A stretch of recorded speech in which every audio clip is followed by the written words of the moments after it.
Hello. So I've been not live streaming from last 3 to 4 days, and probably not a big deal since we don't have too many people observing us. But yeah, I was on a vacation. I went somewhere out of station, so I couldn't live stream or upload anything. But today's topic is about growth hacking. What exactly is growth hacking? How exactly it is implemented, and most importantly, which companies implemented it in a very nice way. I will give you some examples as well. So before we start, let's check if we are already live, just like the way we do. Seems we have internet issues over here. All right, we are live, so no issues. Let's start with exactly what we have planned. So as usual, everything, all the details are present right in the description. You will find the deck to you will find a link to this deck in the description. And let's start what exactly growth hacking means. So basically it's a new term that recently it's popping out more and more. It's not something traditionally that you hear everyone. It's not something like digital marketing that is present just everyone is talking about digital marketing. It's not like that. Growth hacking is something slightly different. It's a combination of multiple things that we will see. So this slide was created by Radek Grabarek, who presented in 2013, who is from Poland. So just to support him, probably you can follow him on Twitter and Facebook. That is just mentioned on the screen. You can check him out. So seems like a amazing person who was aware about growth hacking from 2013, which is actually a big deal. So what exactly is growth hacking? So they have given a particular definition which I don't completely agree to, but I will tell what I prefer growth hacking to call as, but I will tell you what exactly they are calling it. So growth hacking is a set of tactics and best practices for dealing with the problem of user growth. No doubt about it. That's absolutely the right answer. But the thing is, the major difference between digital marketing and growth hacking is that digital marketers don't care about, like, of course they work for growth as well, but they are not very specific about growth only. But growth hackers are very specific about growth. They can literally do anything just to bring that growth, and I don't mean by black hat growth tactics. Even there are two types, white hat and black hat. So I'm not talking about the black hat methods, but I'm just talking about the white hat growth hackers who are actually working very hard to bring the numbers and all those things. And it's very different from digital marketing. How is it different? That when you are trying to operate at a very minimum budget or maybe resources, but trying to get maximum out of it, that is what we call growth hacking. That's the real growth hacking. But in normal digital marketing, probably you might have seen many startups are burning their cash just because they got funding from somewhere. That's not real growth hacking. That's just digital marketing, spending lots of money. That's not growth hacking. Growth hacking comes with limited resources. That's what I feel. Then three key things about growth hacking. What exactly are three things that they want to share? So growth hacking is an intersection of three areas: programming, marketing, and data analysis. As I mentioned, data is very much preferred in growth hacking. It is something that is heavily emphasized on. Then based on data, of course, what exactly I said a few minutes back. So they are heavily into A/B testing. They are always testing whether this will work or that will work, and many times they fail as well. But yeah, that's the part of growth hacking.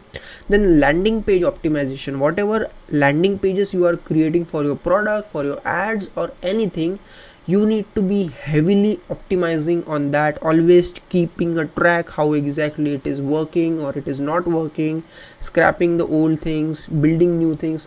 All that optimization is done by growth hackers. Then you need to have key metrics, like limited key metrics. You don't need to have too many metrics you are tracking. You are not tracking everything out there. You just need to select one metric and you will just work on it. email marketing, of course, that's the biggest asset for any marketing aspect. So email marketing is a big part of growth hacking as well. Onboarding, how exactly users are using your product, how exactly they are registering on your product and using it, that's called onboarding. Then SEO is also an amazing important part of growth hacking, because as I mentioned, limited resources, that's the reason SEO is an amazing part to be used in growth hacking. And UX is something, user experience of your product. It's really important in growth hacking because it literally allows you to track how users are behaving with your website or app, so that you can optimize based on the user behavior. That's, as I mentioned, growth hacking is all about tracking data heavily and acting according to it. Then disruption, as I mentioned, growth hackers don't intend to work traditionally, just playing safely. They don't do that. They are heavily into experimentation. They are heavily always aggressive towards experimenting too many things, and finally disrupting the traditional ways how exactly companies work. For example, big companies do have multiple teams. They have marketing team, they have data analytics team, they have content team. Many teams are there, but in the concept of growth hacking, these teams should not be different. One team will work on all the things, but they will be very specific to growth hacking. That's the whole structure how growth hackers prefer. As I mentioned, who is responsible for growth? Literally everyone. It will involve product team, it will involve marketing, operations, finance, and even HR. So that's the reason growth hackers are not a specific, like they are not something from a part of a team. They are the whole, like organization. An organization might have a complete team which is moving towards growth hacking, and their whole objective is towards growth hacking, and that's how they prefer working. So why do we need growth hacking? First of all, so it's quite easy to build a startup, but it's tough to grow it. And if you have ever worked on any personal project or side project, you might be knowing it very well that creating anything, it's not a big deal, anyone does that. But the real challenge lies when you need to grow it. That's how the startup ecosystem works, and that's why you need a growth hacking. Like most of the companies like track just high level data, like they will just know traffic, they will just know revenue, and that's it. No detailed things are analyzed. But growth hackers do that. Growth hackers need each and every data point. They will analyze that and work accordingly, and that is the reason they are growth hackers. So growth hacking is for pirates. Like they are heavily testing, they are literally hacking the not literally, that is not a bad term as such, but growth hacking is like finding the loopholes, legal loopholes that can be used for the advantage of the company. And that's why growth hacking is for pirates. That's what the presenter wants to tell over here. So what exactly are the metrics that growth hackers focus on? So first of all, acquisition. How are your customers coming on your platform? How are they registering on your platform? That is an important part that you need to be focused on. Activation. So okay, you got a traffic, they are coming to your website or app. Now how much happy they are they really happy with operating your application or tool or whatever you're selling? Are they happy with your product initially? That is called activation. They track that as well.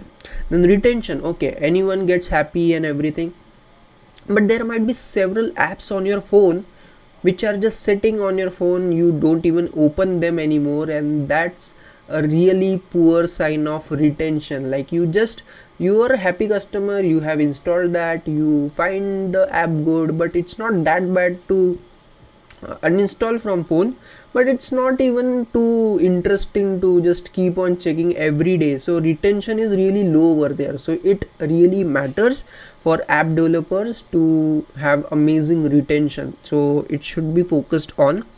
Then referral, even there are some apps you are using them daily, everything, but is that usage just because you don't have any options, or do you really love that app? There might be several options, like for example, I have an app.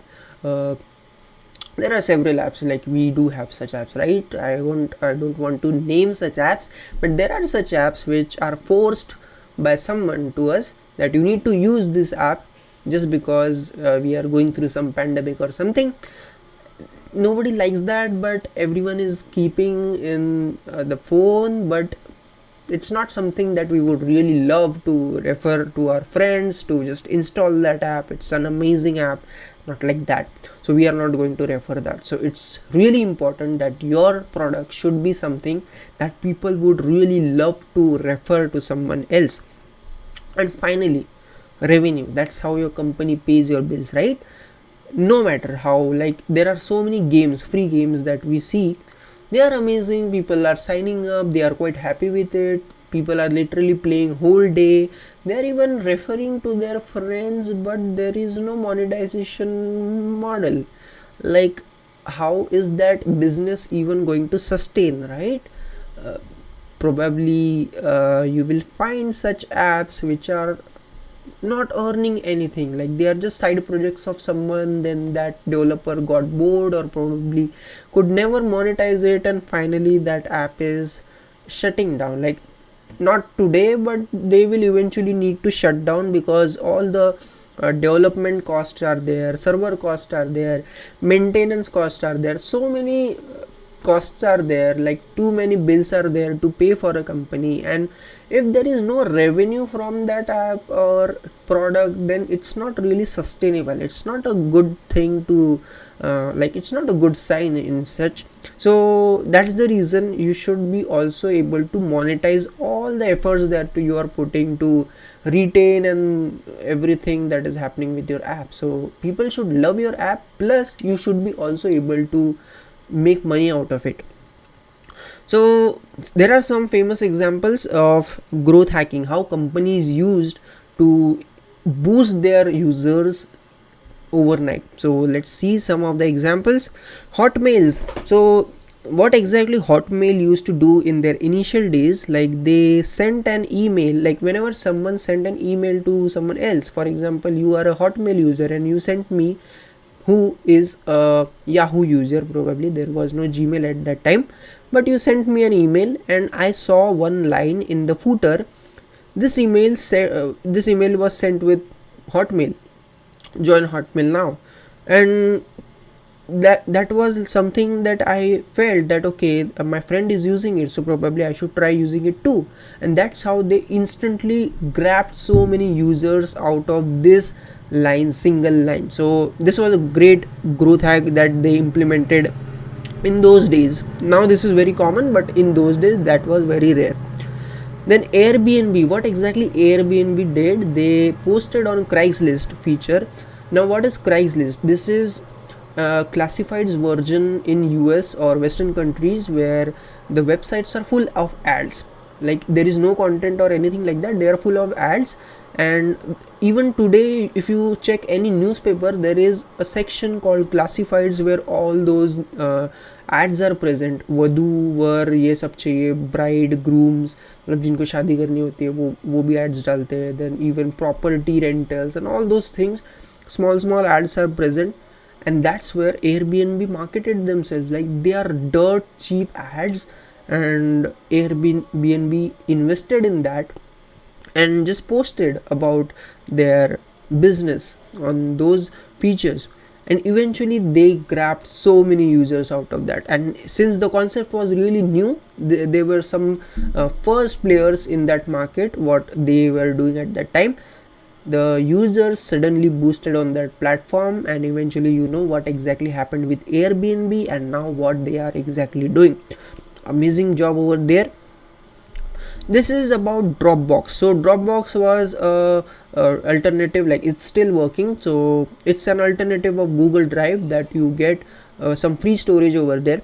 So what they did in initial days, whenever someone sent an invite to some friend, I will get, like if I send invite to my friend and if my friend registers on Dropbox, I will get some free storage. So just imagine how much free storage I can get just free of cost if I keep referring to all of my friends, and that's an amazing growth hack. Then this was mailbox waitlist. So can you see this, like 257512 people in front of you, like this was about inbox. This is also an inbox, just like Gmail, and 10 people behind you.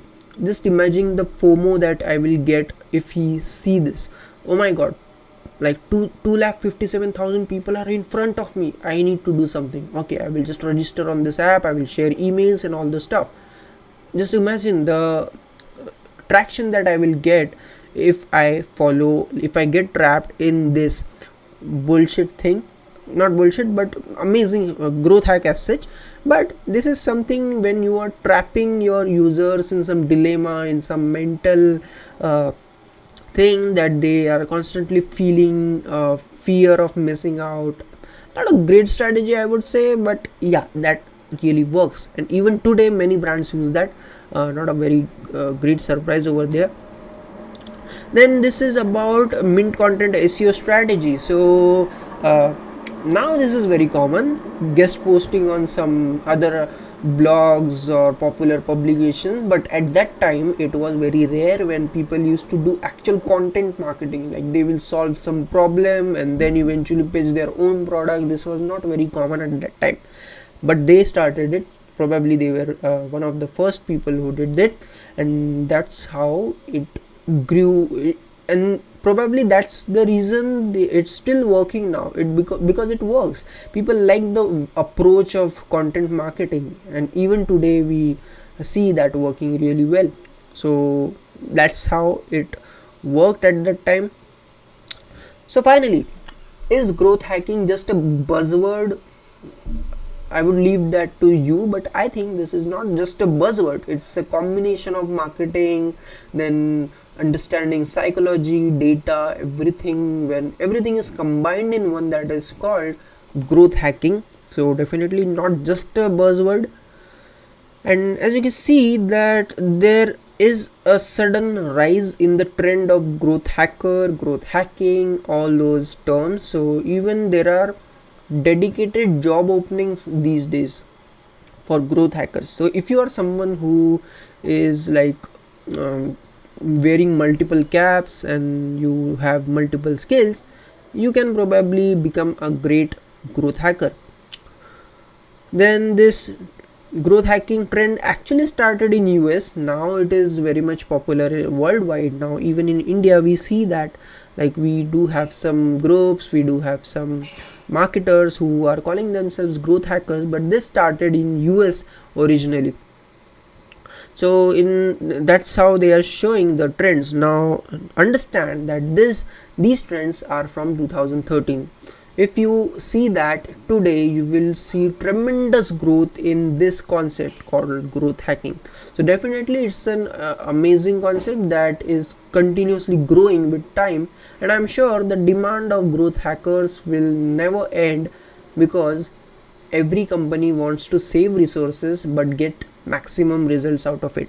So startups who are ready to invest in growth hacking by experimenting and not playing it safely, like not too much playing in safely, they are definitely going to invest in growth hacking, and that's the reason this is going to be booming thing in the upcoming years. So growth okay, so critics are saying that growth hacking is just a bunch of tricks and gimmicks. No, without a great product, of course, for no matter how good marketer you are, if the product is bullshit, if the product is not good, no amount of marketing is ever going to help. So don't make that don't give false promises to your employer or the product owner who you are marketing for. always understand that the product is the ultimate king of any marketing effort. So keep that in mind. Why growth hacking is great? Of course, it gives you a simple framework, a simple path, like you know what exactly you are working for. It is not complicated, like doing this, that, xyz, multiple things you are not doing. You are just focusing on one thing and you are doing that very well. Then this formula AARRR, like that was retention, revenue, all the stuff, that is what growth hacking is all about. Then of course there is just one key metric that is important for your marketing efforts, so it becomes easier. And then you are always open for experimenting, measuring, optimizing and repeating. So growth hacking is itself is an experimentation thing. Like if you don't experiment, you will never get those results out of your marketing efforts. But it also means that if you are experimenting too much, you are bound to fail as well. So it's always good to keep a balance. Like for example, if you are putting your 50% efforts in traditional whatever was working for you, just put 50% of your efforts in the things that are already working for you, and 50% effort should be going into experimentation. Based on those experimentations, if it fails, that's fine, like that was a part of growth hacking. But if it works, then you need to measure that why exactly it did. Then you need to optimize your rest of the efforts according to that, so that you can scale and repeat it again and again. That's the whole concept of growth hacking.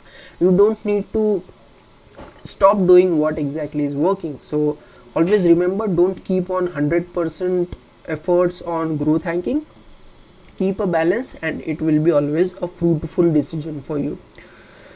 Then this is about, okay, so this slide is about the presenter who exactly finally they are pitching something of their own. So probably you can check it out if you are interested. Links are already in the description.